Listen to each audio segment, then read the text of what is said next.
നല്ല ഒരു ദിവസം കൂടി യേശു കർത്താവ് നമുക്ക് ദാനമായി തന്നു. ഈ നല്ല ദിവസം കർത്താവിൽ കൂടുതൽ വിശ്വസിക്കുവാനും കർത്താവിനോട് അടുക്കുവാനും ജീസസ് എവരി ഡേ എന്ന ഈ പ്രാർത്ഥന നിങ്ങൾക്ക് അനുഗ്രഹമായി തീരും എന്ന് ഞാൻ വിശ്വസിക്കുന്നു. യോഹന്നാൻ്റെ സുവിശേഷത്തിൽ ഏറ്റവും ഒടുവിലത്തെ അധ്യായം വരെ നമ്മൾ എത്തി. ഓരോ ദിവസം കഴിയുന്തോറും കർത്താവിൻ്റെ ബലവും കൃപയും നമ്മോട് കൂടെയുണ്ട്.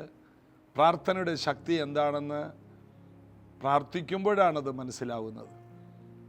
പ്രാർത്ഥിക്കുന്നവർ എന്തുകൊണ്ടാണ് വീണ്ടും വീണ്ടും പ്രാർത്ഥിക്കുന്നത്? പ്രാർത്ഥന ഒരു അഡിക്ഷനല്ല. പ്രാർത്ഥന ദൈവവുമായിട്ടുള്ള ബന്ധമാണ്. ഒരു മറുപടിക്ക് വേണ്ടിയാണോ പ്രാർത്ഥിക്കുന്നത്? അല്ല. നമ്മുടെ വീട്ടിൽ അപ്പനും അമ്മയും മക്കളും തമ്മിൽ സംസാരിക്കുന്ന എപ്പോഴും എന്തെങ്കിലും ലഭിക്കാൻ വേണ്ടിയല്ല. അതൊരു സ്നേഹത്തിൻ്റെ കൂട്ടായ്മയാണ്. ഇതുപോലെ തന്നെ ദൈവത്തോടുള്ള ഒരു സ്നേഹത്തിൻ്റെ കൂട്ടായ്മയാണ് പ്രാർത്ഥന. എല്ലാ ദിവസവും രാവിലെ ഈ പ്രാർത്ഥനാ കൂട്ടായ്മയിൽ നിങ്ങൾ വരുമ്പോൾ നിങ്ങൾ കർത്താവുമായിട്ട് കൂടുതൽ അടുക്കുകയാണ്. കർത്താവിൻ്റെ ശബ്ദം കേൾക്കുന്നു, പിന്നീട് കർത്താവിനോട് നിങ്ങൾ പ്രാർത്ഥിക്കുന്നു. അങ്ങനെ ഒരു പുതിയ ആഴമേറിയ ബന്ധം യേശുവുമായി സ്ഥാപിച്ച് ഈ ലോകത്തിൽ ജയാളികളായി മാറാൻ കർത്താവ് നമ്മെ ആക്കിയിരിക്കുന്നു.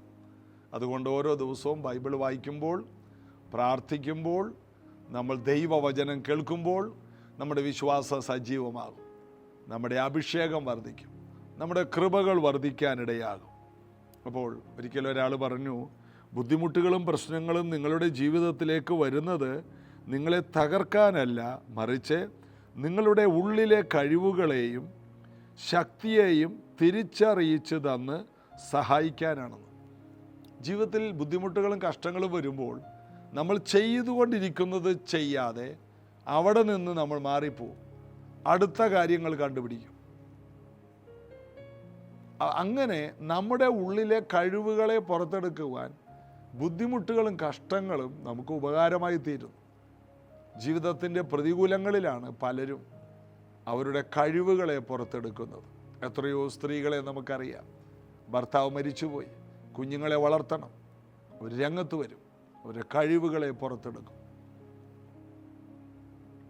ഇതുപോലെ കുട്ടികൾ പോലും മാതാപിതാക്കളിൽ കിടപ്പ് രോഗിയായ അമ്മ, അപ്പൻ നേരത്തെ മരിച്ചുപോയി, മൂത്ത മോള് രംഗത്ത് വരും, അവളുടെ കഴിവുകളെ പുറത്തെടുക്കും. അങ്ങനെ ജീവിതത്തിൻ്റെ ഏറ്റവും വലിയ കഷ്ടങ്ങളിലൂടെ പോയവർ പിൽക്കാലത്ത് ശ്രേഷ്ഠരും മഹാന്മാരുമായി മാറി. ജീവിതത്തിൽ വരുന്ന എല്ലാ പ്രയാസങ്ങളും നന്മയ്ക്കാണെന്ന് ദൈവവചനം അറിയാത്ത ലോക മനുഷ്യൻ പറയുന്നതാണ് ഞാൻ ഈ വായിച്ചത്. എങ്കിൽ യേശുവിനെ സ്വീകരിച്ചവർ അറിയണം, ദൈവത്തെ സ്നേഹിക്കുന്നവർക്ക് നിർണയപ്രകാരം വിളിക്കപ്പെട്ടവർക്ക് തന്നെ സകലതും നന്മയ്ക്കാണ്. നമ്മുടെ കഴിവുകളെ പുറത്തെടുക്കുവാൻ, നമ്മിലുള്ള ശക്തനായ വ്യക്തിയെ പുറത്തു കൊണ്ടുവരാൻ ദൈവം ഒരുക്കുന്ന അവസരമാക്കി ഇതിനെ നമുക്ക് ഉപയോഗിക്കാം. നമുക്ക് ഒരുമിച്ച് നമ്മുടെ കർത്താവിനെ ചേർന്ന് പാടി ആരാധിക്കാം. आत्मा मंदिरा था, पवित्र आत्मा मंदिरा था, आत्मा मंदिरा था, पवित्र आत्मा मंदिरा था. पेंतेकोस्त के दिन समान आत्मा मंदिरा था, पेंतेकोस्त के दिन समान आत्मा मंदिरा था, आत्मा मंदिरा था, पवित्र आत्मा मंदिरा था, आत्मा मंदिरा था, पवित्र आत्मा मंदिरा था.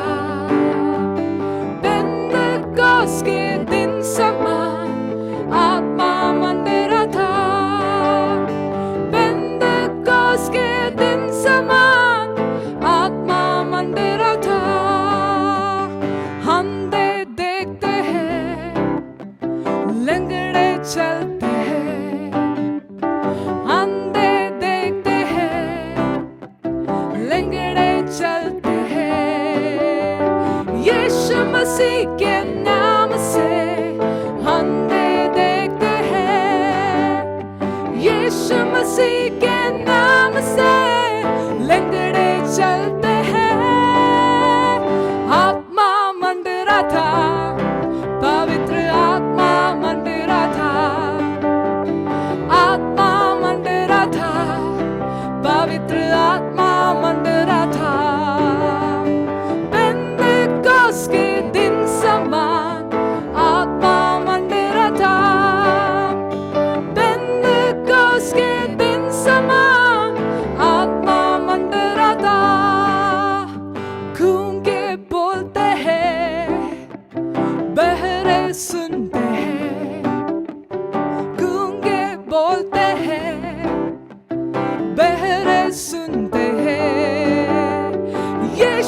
मसीह के नाम से गूंगे बोलते हैं, यीशु मसीह के नाम से बहरे सुनते हैं।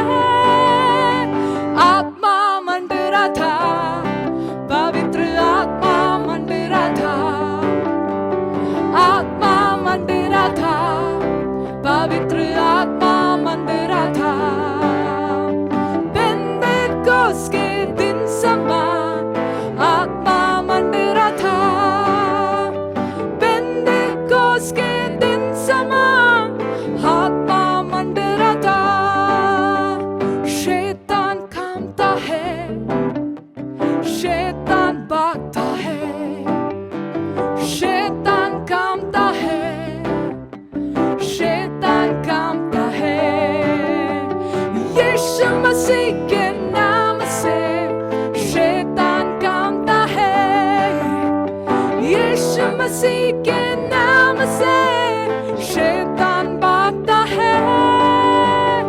आत्मा मंडरा था, पवित्र आत्मा मंडरा था, आत्मा मंडरा था, पवित्र आत्मा मंडरा था।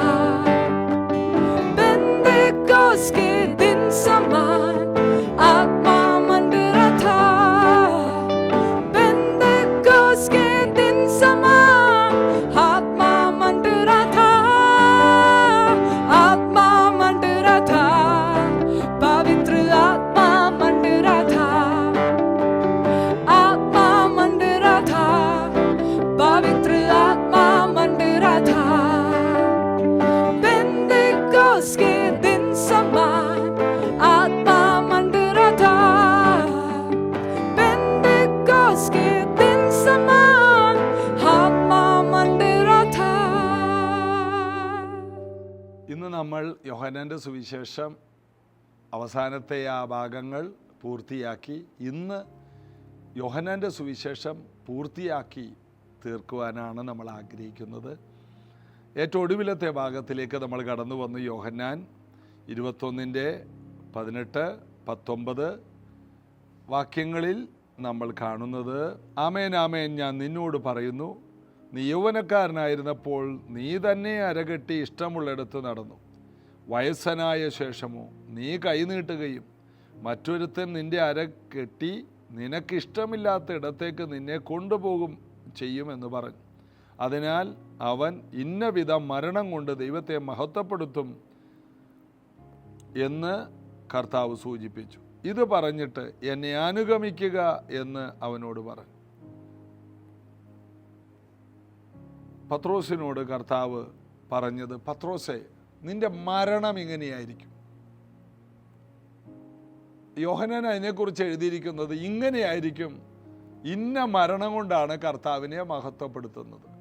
അതായത് രക്തസാക്ഷിയായി ദൈവത്തെ മഹത്വപ്പെടുത്തും, കർത്താവിനെ മഹത്വപ്പെടുത്തുമെന്ന് യോഹന്നാൻ എഴുതിയിരിക്കുന്നു. രക്തസാക്ഷിത്വം എന്ന മഹത്വമേറിയ ഒരു അവസരം പത്രോസിന് കർത്താവ് വെച്ചിട്ടുണ്ടെന്ന് യോഹന്നാൻ എഴുതി തീർക്കുന്നു. പത്രോസേ, നീ യൗവനക്കാരനായിരുന്നപ്പോൾ നീ പോയതുപോലെയല്ല, നിന്റെ വാർദ്ധക്യത്തിൽ, അതിൻ്റെ അർത്ഥം നിനക്ക് നല്ല വാർദ്ധക്യം വരും, നിന്റെ നല്ല വാർദ്ധക്യത്തിലാണ് നീ മരിക്കുന്നത്. അത് രക്തസാക്ഷിയായി മരിക്കും. അതിൻ്റെ അർത്ഥം വാർദ്ധക്യത്തിലും നീ ഫലം കായ്ക്കും. വാർദ്ധക്യത്തിൽ പത്രോസിനെ ഇഷ്ടമില്ലാത്തിടത്തേക്ക് കൊണ്ടുപോയി കൊല്ലുന്നത് എന്തിനാണ്? അതിൻ്റെ കാരണം വാർദ്ധക്യത്തിലും പത്രോസ് അടങ്ങിയിരിക്കുന്നില്ല. ക്രിസ്തീയ ജീവിതത്തിൽ യൗവനവും വാർദ്ധക്യവും ഒക്കെ ഒരുപോലെയാണ് എന്നുള്ളതിൻ്റെ ഏറ്റവും വലിയ തെളിവാണ് ഈ കാണുന്നത്. നീ യൗവനക്കാരനായിരിക്കുമ്പോൾ ഉള്ളതുപോലെ തന്നെ വാർദ്ധക്യത്തിലും നീ ആയിരിക്കും. നിന്റെ കൃപകൾ ഓരോ ദിവസവും ജ്വലിച്ചുകൊണ്ടിരിക്കും. എനിക്കറിയാവുന്ന പല ദൈവദാസന്മാരെ അറിയാം. PG വർഗീസങ്ങളെ കുറിച്ച് എപ്പോഴും പറയും, അദ്ദേഹത്തിൻ്റെ ആരംഭത്തേക്കാൾ 84-ാമത്തെ വയസ്സിൽ അദ്ദേഹം കത്തി ജ്വലിക്കുകയാണ്. ഇപ്പോൾ അദ്ദേഹം കന്യാകുമാരിയിൽ നിന്ന് കാശ്മീരിലേക്ക് യാത്ര ചെയ്തുകൊണ്ടിരിക്കുകയാണ്. തമിഴ്നാടും ആന്ധ്രയും എല്ലാം കടന്ന് അടുത്ത സ്റ്റേറ്റിലേക്ക് കയറിക്കഴിഞ്ഞു. 28 സ്റ്റേറ്റുകളിലും കയറി പരസ്യോഗം നടത്താനാണ് ഇറങ്ങിത്തിരിച്ചിരിക്കുന്നത്. വലിയ ഒരു പദ്ധതിയുമായിട്ട്. ആരംഭത്തേക്കാൾ ഭയങ്കരമാണ് വാർദ്ധക്യം. അപ്പോൾ വാർദ്ധക്യം എന്നുള്ളത് ദൈവം ഉപയോഗിക്കുന്നവരുടെ ജീവിതത്തിൽ അങ്ങനെ ഒന്നില്ല. യൗവനം പോലെ തന്നെയാണ്. ശരീരത്തിൽ കുറച്ച് വ്യത്യാസം വന്നു, മുടിയൊന്ന് നരച്ചു, ശരീരത്തിൽ അവിടെ ഇവിടെയൊക്കെ ഒരു ചുളിവ് വീണു എന്നല്ലാതെ മനസ്സ് യൗവനം തന്നെയാണ്. ഇതാണ് പത്രോസിനോട് കർത്താവ് പറയുന്നത്. നിന്റെ യൗവനം പോലെ തന്നെയായിരിക്കും നിന്റെ വാർദ്ധക്യത്തിലും നീ ഫലം കായ്ക്കുമെന്ന് തന്നെയാണ് കർത്താവ് അവിടെ പറയുന്നത്. ഇപ്പോൾ കർത്താവിന് ദാസനായ പത്രോസിന് അറിയേണ്ടത് 20-ാം വാക്യം, പത്രോസ് തിരിഞ്ഞ് യേശു സ്നേഹിച്ച ശിഷ്യൻ പിൻചെല്ലുന്നത് കണ്ടു. അത്താഴത്തിൽ അവൻ്റെ നെഞ്ചോട് ചാഞ്ഞുകൊണ്ട്, കർത്താവേ, നിന്നെ കാണിച്ചു കൊടുക്കുന്നവൻ ആരെന്ന് ചോദിച്ചത് ഇവൻ തന്നെ. യോഹന്നാൻ തന്നെ യോഹന്നാനെ കുറിച്ച് എഴുതുകയാണ്. അവനെ പത്രോസ് കണ്ടിട്ട്, കർത്താവേ, ഇവൻ എന്ത് ഭവിക്കും എന്ന് ചോദിച്ചു. ഇത് നമുക്ക് ഉള്ള വിഷയം അതാണ്. നമ്മുടെ കാര്യം കേട്ടാൽ പോരാ, ഇനി അടുത്ത ആളുടെ കൂടി കാര്യം കേൾക്കണം. നമ്മോടൊരു പ്രവാചകൻ ദൂത് പറഞ്ഞാൽ ആ ദൂത് കേട്ടിട്ട് കണ്ണടച്ച് അവിടെ ഇരുന്ന് പ്രാർത്ഥിക്കില്ല. ഇനി അടുത്ത ആളോട് എന്താ ദൂത് പറയുന്നത്, ഇതിനേക്കാൾ മെച്ചമായ എന്തെങ്കിലും പറയുന്നുണ്ടോ, അവന് വേറെ വല്ല നന്മകളാണോ കൊടുക്കുന്നത്? അല്ല, കർത്താവ് എങ്ങനെയാണ്? ഇത് നമ്മുടെ ഒരു പ്രകൃതമാണ്. പത്രോസ് ചോദിക്കണം, കർത്താവേ, നിന്റെ മാറിലൊക്കെ ചാരിയ പുള്ളിയാണ്. കർത്താവിന് വലിയ ഇഷ്ടമുള്ള ഒരാളാണ്. ആ കൂട്ടത്തിൽ 12 പേരുണ്ടായിരുന്ന കൂട്ടത്തിൽ ഏറ്റവും ചെറുപ്പക്കാരൻ, യൗവനക്കാരനായിരുന്നത് യോഹന്നാനാണെന്ന് പറയപ്പെടുന്നു. അതുകൊണ്ടാണ് മറിയയെ യോഹന്നാൻ്റെ കയ്യിലോട്ട് കൊടുത്തത്. മാത്രമല്ല, അവൻ സ്നേഹമുള്ളവനാണ്. അവന് വളരെ ഇൻഫ്ലുവൻസ് ഒക്കെ ഉള്ള ആളാണ്. മഹാപുരോഹിതന്മാരായിട്ടൊക്കെ വരെ വലിയ ബന്ധമുണ്ട്. അവൻ്റെ കയ്യിലോട്ടാണ് സ്വന്തം വളർത്തമ്മയായ മറിയെ ഏൽപ്പിച്ചു കൊടുത്തത്. അപ്പോൾ യോഹന്നാൻ എന്തു ഭവിക്കും? നമുക്കും നമ്മുടെ കാര്യം അറിഞ്ഞാൽ മാത്രം പോരാ, അടുത്ത ആൾക്ക് എന്ത് നടക്കും. ഇതിന് കർത്താവ് യോഹന്നാൻ ഇങ്ങനെയൊക്കെ നടക്കുമെന്നൊന്നും ആരോട് പറഞ്ഞില്ല. പത്രോസിനോട് പറഞ്ഞില്ല. ഇതുപോലെ മറ്റുള്ളവരുടെ കാര്യത്തിൽ കൂടുതൽ ശ്രദ്ധിക്കാതെ നമ്മുടെ കാര്യത്തിൽ ശ്രദ്ധിക്കുന്നതാണ് കർത്താവിന് ഇഷ്ടമെന്ന് അതിൽ നിന്ന് മനസ്സിലായി. മറ്റുള്ളവർക്ക് നാം ഉപകാരികളാകണം, മറ്റുള്ളവർക്ക് നാം രക്ഷയാകണം. എന്നാൽ മറ്റുള്ളവർക്ക് ഉണ്ടാകാൻ പോകുന്ന അനുഗ്രഹങ്ങളും അവർക്കുണ്ടാകുന്ന പല കാര്യങ്ങളും നമ്മൾ അറിയേണ്ട. നമ്മുടെ കാര്യം അതിൽ നമ്മൾ ഫോക്കസ് ചെയ്യണം. അപ്പോൾ കർത്താവേ, ഇവൻ എന്ത് ഭവിക്കുമെന്ന് ചോദിച്ചു. യേശു അവനോട്, ഞാൻ വരുവോളം ഇവൻ ഇരിക്കണമെന്ന് എനിക്ക് ഇഷ്ടം ഉണ്ടെങ്കിൽ അത് നിനക്കെന്ത്? നീ എന്നെ അനുഗമിക്കുക. നീ എൻ്റെ പുറകെ വാ. നീ അവൻ്റെ പുറകെ പോകല്ലേ, നീ എൻ്റെ പുറകെ വാ. മറ്റുള്ളവരുടെ കാര്യത്തിൽ ഭയങ്കരമായി അവർക്കെന്തായി? നമുക്ക് മലയാളിക്ക് പ്രത്യേകിച്ചുണ്ട്. നമ്മുടെ വീട്ടിൽ കറണ്ട് പോയാൽ വലിയ കുഴപ്പമില്ല. അപ്പുറത്തെ വീട്ടിൽ കറണ്ട് ഉണ്ടെങ്കിലാണ് നമുക്ക് സഹിക്കാൻ പറ്റത്തില്ല. അപ്പുറത്തെ വീട്ടിലും കറണ്ട് പോയെന്നുള്ള സമയം വന്നാൽ നമുക്ക് ആശ്വാസമായി. അപ്പുറത്തെ വീട്ടിലും കറണ്ട് ഇല്ലല്ലേ, എന്നാൽ സമാധാനമായി. പത്രോസ് ചോദിക്കണം, അവനും എന്ത് ഭവിക്കും? അപ്പോൾ കർത്താവ് പറയണ്, ഞാൻ വരും വരെ ഇവന് ഇരിക്കണമെന്നുള്ളത് എനിക്കിഷ്ടമാണെങ്കിൽ അത് നിനക്കെന്ത്? നീ എൻ്റെ പുറകെ വാ. അതിൻ്റെ അർത്ഥം ഒരാൾ എത്ര കാലം ഇരിക്കണമെന്ന് കർത്താവാണ് തീരുമാനിക്കുന്നത്. എനിക്കിഷ്ടമുണ്ടെങ്കിൽ അത് കർത്താവിൻ്റെ ഇഷ്ടം നടക്കും. കർത്താവ് പറയാണ്, ചിലപ്പോൾ ഞാൻ വരുന്നത് വരെ ഇരിക്കാൻ ഞാൻ ഇവന് കൃപ കൊടുത്താൽ അവനിരിക്കും. ഹാനോക്കിനെ എടുത്തുകൊണ്ട് പോയത് ഞാനല്ലേ? 300 വർഷം ഈ ഭൂമിയിൽ ജീവിച്ച ശേഷം ഞാൻ അവനെ കൊണ്ടുപോയി. അവൻ ഇന്നും പറുദീസയിലുണ്ട്. ഏലി അവനെ ചുഴലിക്കാറ്റിൽ അഗ്നിമയ രഥങ്ങളും തേരുകളും ദൂതന്മാരും വന്ന് കൊണ്ടുപോയില്ലേ? അവരിന്നും പറുദീസയിലുണ്ട്. അവരിന്നു വരെ മരിച്ചിട്ടില്ല. ഇതുപോലെ എനിക്കിഷ്ടമുണ്ടെങ്കിൽ എനിക്ക് ഇവനും ഇതുപോലെ ആയുസ് കൊടുക്കാൻ എനിക്ക് കഴിയും. നീ അത് ശ്രദ്ധിക്കണ്ട. ചിലപ്പോൾ ഞാൻ അവനെ മരണമില്ലാത്തവനാക്കി ഉടലോടെ ചിലപ്പോൾ കൊണ്ടുപോയാലും, അല്ലെങ്കിൽ ഉടലോടെ നീണ്ട വർഷങ്ങൾ ഈ ഭൂമിയിലാക്കിയാലും അതിൽ നിനക്കെന്ത്? നീ എൻ്റെ പുറകെ വാ. മറ്റുള്ളവരുടെ അനുഗ്രഹങ്ങളെ നമ്മൾ നോക്കിക്കൊണ്ടിരിക്കാതെ നമ്മുടെ ദൗത്യത്തിൽ മാത്രം ശ്രദ്ധ ചെലുത്തണമെന്നുള്ളതാണ് കർത്താവിൻ്റെ ഇഷ്ടം.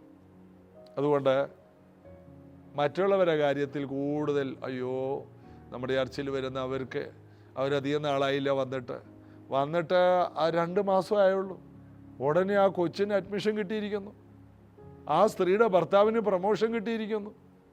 നമ്മൾ 10-15 കൊല്ലമായി ഇവിടെ വന്നിട്ട് നമ്മുടെ ഇന്ന കാര്യം നടന്നില്ല. മറ്റുള്ളവരിലേക്ക് നോക്കി നമ്മുടെ കാര്യത്തെ ഏറ്റക്കുറച്ചിലുകളെ കണ്ടുപിടിക്കുന്ന ഈ പ്രവണതകൾ നമ്മെ വിട്ടുമാറണം. അപ്പുറത്തെ ആളും ഇപ്പുറത്തെ ആളും ഒന്നുമല്ല നമ്മുടെ വിഷയം. നമ്മുടെ കാര്യത്തിൽ മാത്രം ഫോക്കസ് ചെയ്യുക. നമ്മുടെ അഭിവൃദ്ധി എല്ലാവർക്കും പ്രസിദ്ധമാകുന്ന ഒരു നാൾ വരും. പൗലോസ് പറയുകയാണ് തിമോത്തിയോസിനോട്, നിന്റെ അഭിവൃദ്ധി എല്ലാവർക്കും പ്രസിദ്ധമാകുന്ന ഒരു കാലം വരും വരെ നീ അതിൽ തന്നെ ശ്രദ്ധിച്ചിരിക്കണം. മറ്റുള്ളവരുടെ അഭിവൃദ്ധിയോ താഴ്ചയോ ഉയർച്ചയോ നോക്കിക്കൊണ്ടിരുന്നാൽ നമ്മുടെ കാര്യങ്ങൾ പലതും വിട്ടുപോകും. അതുകൊണ്ട് എല്ലാവരും അവരവർക്കുള്ളത് മുറുകെ പിടിക്കണം. നിന്നെ ഞാൻ യൗവനകാലത്തിലെ പോലെ തന്നെ വാർദ്ധക്യത്തിലും ഓടിക്കുമാറാക്കും. നിന്നെ വാർദ്ധക്യത്തിലും കരുത്തുള്ളവനാക്കും. ഏറ്റവും ഒടുവിൽ നിന്റെ മരണം അതുപോലെ ആയിരിക്കും, ഒരു രക്തസാക്ഷിത്വ മരണമായിരിക്കും വാർദ്ധക്യത്തിൽ. കാരണം നീ അന്നും ഫലം കായ്ക്കുന്നത് കൊണ്ട് നിന്നെ ഇല്ലാതെയാക്കിയാലേ കാര്യങ്ങൾ നടക്കും എന്ന ഒരു സ്ഥിതി വരും. അതുപോലെ നീ അസാധാരണമായിട്ട് ഉപയോഗിക്കപ്പെടും, വളരെയധികം ഫലം കായ്ക്കും. വാർദ്ധക്യത്തിൽ നിന്റെ യൗവനത്തേക്കാൾ അധികം നീ ഫലം കായ്ക്കും. അതുകൊണ്ട് നീ അതിനകത്തോട്ട് പോകരുത്, മറ്റുള്ളവരുടെ കാര്യങ്ങളിലേക്ക് പോകരുത്. നീ നിന്റെ ശുശ്രൂഷയെ മാത്രം ഫോക്കസ് ചെയ്യണം. പൗലൂസ് പറഞ്ഞ പോലെ, ഞാൻ നല്ല പോർ പൊരുതി, ഓട്ടം തികച്ചു, വിശ്വാസം കാത്തു, ഇനി നീതിയുടെ കിരീടം അതിനുവേണ്ടി ഞാൻ കാത്തിരിക്കുന്നു. മറ്റുള്ളവർക്ക് കിരീടം, മറ്റുള്ളവർക്ക് സമൃദ്ധി, ഇതെല്ലാം നോക്കിക്കൊണ്ട് നമ്മുടെ കാര്യങ്ങൾ നമ്മൾ ഇല്ലാതെയാക്കരുത്. എന്നാൽ വേദപുസ്തകത്തിൽ അത് പറഞ്ഞ് അവസാനിപ്പിക്കുമ്പോൾ യോഹന്നാൻ പറയുന്നുണ്ട്, യേശു ചെയ്തത് മറ്റു പലതുമുണ്ട്, അത് ഓരോന്നായി എഴുതിയാൽ എഴുതിയ പുസ്തകങ്ങൾ ലോകത്തിൽ തന്നെയും ഒതുങ്ങുകയില്ല എന്ന് ഞാൻ നിരൂപിക്കുന്നു. യേശു ചെയ്തത്, യേശുവിൻ്റെ പ്രസംഗമല്ല, യേശു ചെയ്തത് അത്രയുമുണ്ട്. യേശുവിൻ്റെ പ്രസംഗവും യേശുവിൻ്റെ ഉപദേശമൊക്കെ കുറച്ചേ ഉള്ളൂ. ചെയ്തതിന് കയ്യും കണക്കുമില്ല.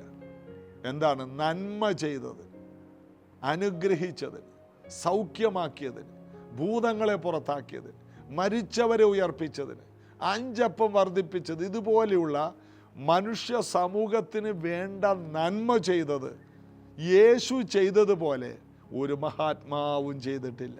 യേശു ചെയ്തതുപോലെ ഒരു ഗവൺമെൻറ്റിന് ചെയ്യാൻ കഴിഞ്ഞിട്ടില്ല. ഇന്നുള്ള ഏത് ഗവൺമെൻറ്റിന് മരിച്ചവരെ ഉയർപ്പിക്കാൻ കഴിയും? കരയുന്ന ഒരു സ്ത്രീയുടെ മുഖത്ത് നോക്കി ഇനി കരയേണ്ട എന്ന് പറഞ്ഞിട്ട് ശവപ്പെട്ടി കിടക്കുന്ന മോനെ എഴുന്നേൽപ്പിച്ചത് ഏത് ഗവൺമെൻറ്റാണ്? ഏത് കോടീശ്വരന് കഴിയും? ഏത് ശാസ്ത്രജ്ഞന് കഴിയും? യേശു ചെയ്ത ഒരു കാര്യം ചെയ്യാൻ ഇന്ന് ഭൂമിയിൽ ജീവിച്ചിരിക്കുന്ന ബുദ്ധിജീവികൾക്ക് കഴിയില്ല. എന്നാൽ യേശു അതുപോലെ ചെയ്ത കാര്യങ്ങൾ എഴുതിയാൽ ഭൂമിയിൽ പുസ്തകങ്ങൾ കൊണ്ട് നിറഞ്ഞ് മനുഷ്യർക്ക് പോലും പാർക്കാൻ കഴിയാതെ പുസ്തകം കൊണ്ട് അതുപോലെ കൂമ്പാരങ്ങളായി ഇത് മാറും. അത്രയും യേശു അത്ഭുതങ്ങൾ ചെയ്തെന്ന്. അത്ര ഭയങ്കരമാണ് കർത്താവിൻ്റെ കരം. ഇതുപോലെ ഇന്നും ഇന്നലെയും ഇന്നും എന്നേക്കും അനന്യനായ കർത്താവ് ഇന്നലകളിൽ ചെയ്തെങ്കിൽ ഇന്നും ചെയ്യും, നാളെയും ചെയ്യും. നമ്മുടെ മക്കൾക്ക് വേണ്ടി ചെയ്യും, നമ്മുടെ വീടിന് വേണ്ടി ചെയ്യും, എനിക്ക് വേണ്ടി ചെയ്യും, നിങ്ങൾക്ക് വേണ്ടി ചെയ്യും. ഞാൻ വിശ്വസിക്കുന്നു. ഈ ഒരു ഉറപ്പാണ് ജീസസ് എവരിഡേ എന്ന പ്രാർത്ഥനയിൽ എനിക്ക് കിട്ടുന്ന ഏറ്റവും വലിയ പ്രചോദനം. യോഹന്നാൻ്റെ സുവിശേഷം ഇന്നിവിടെ അവസാനിക്കുകയാണ്. ആ സുവിശേഷത്തിൽ ആദിയിൽ വചനമുണ്ടായിരുന്നു എന്ന് തുടങ്ങി, ആ വചനം ചെയ്ത അത്ഭുതങ്ങൾ ഭൂമിയിൽ ഒതുങ്ങില്ലെന്ന് പറഞ്ഞ് പൂർത്തിയാക്കുകയാണ്. മനോഹരമായ സുവിശേഷം. യോഹന്നാനെ കുറിച്ച് ചില കാര്യങ്ങൾ പറഞ്ഞ് അവസാനിപ്പിക്കുന്നു. പത്രോസിനെ ചില കാര്യങ്ങൾ തിരുത്തി യോഹന്നാൻ്റെ സുവിശേഷം അവസാനിക്കും. സ്നേഹത്തിൻ്റെ ആഴത്തെക്കുറിച്ച് പറഞ്ഞ് യോഹന്നാൻ്റെ സുവിശേഷം അവസാനിക്കും. സ്നേഹത്തിൻ്റെ അപ്പോസ്തലൻ എന്ന് പിന്നത്തേതിൽ ഈ യോഹന്നാനെ അറിയപ്പെട്ടു. യോഹന്നാൻ അപ്പോസ്തലൻ സ്നേഹത്തിൻ്റെ അപ്പോസ്തലനായി മാറി. ദൈവത്തെ സ്നേഹിക്കണം കുഞ്ഞുങ്ങളെ എന്ന് പറഞ്ഞ് തൻ്റെ ലേഖനങ്ങളിലെല്ലാം ഉടനീളമുണ്ട്.